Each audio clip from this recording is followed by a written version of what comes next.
ചുരുളിയിൽ തെറിയില്ലാത്തൊരു version ഉണ്ട്. ഈ ചുരുളിക്ക് പോകാനായിട്ട് ഈ വഴി മേപ്പോട്ട് പോയ ജീപ്പ് കിടക്കും. മോനെ ഇതേലാണോ ചുരുളിലോട്ട് പോകുന്നത്? 5-6 പേര് കൂടി വരാന്ന് പറഞ്ഞു. ഇപ്പൊ പോയേക്കാം. അവിടെ ആരെ കാണാനേട്ടാ?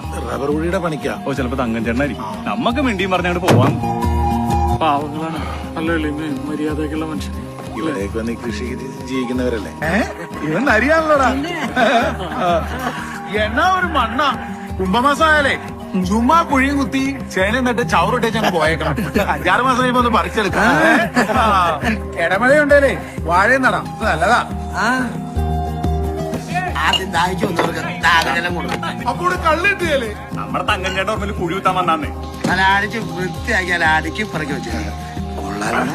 എനിക്കെന്ത് ഇവിടുകൊണ്ട് കുറെ നാളായ പോലും എല്ലാവരും പരിചയക്കാരല്ലേ. ഞാനതറിയണോ ആകമൊത്തം കുറച്ച് പേരല്ലേ വിടുള്ളൂ. ഈ കണ്ടു പരിചയം വെച്ചുള്ള ഗീറ്റാ ഗീറ്റുന്നത്. അതാ നമ്മുടെ കഥ പറ. 10-75 പേർക്ക് മാനവരയാക്കി നമുക്ക് ഭക്ഷണം കൊടുക്കും. ഭക്ഷണമൊക്കെ എങ്ങനെയുണ്ട്? ഇതാണ് മോനെ ജീവിതം. എന്റെ പൊന്നു സാറേ, ഞാൻ എങ്ങോട്ട് മുങ്ങാനാ സാറേ? നിങ്ങൾ ഉദ്ദേശിക്കുന്ന ആള് ഞാനല്ല.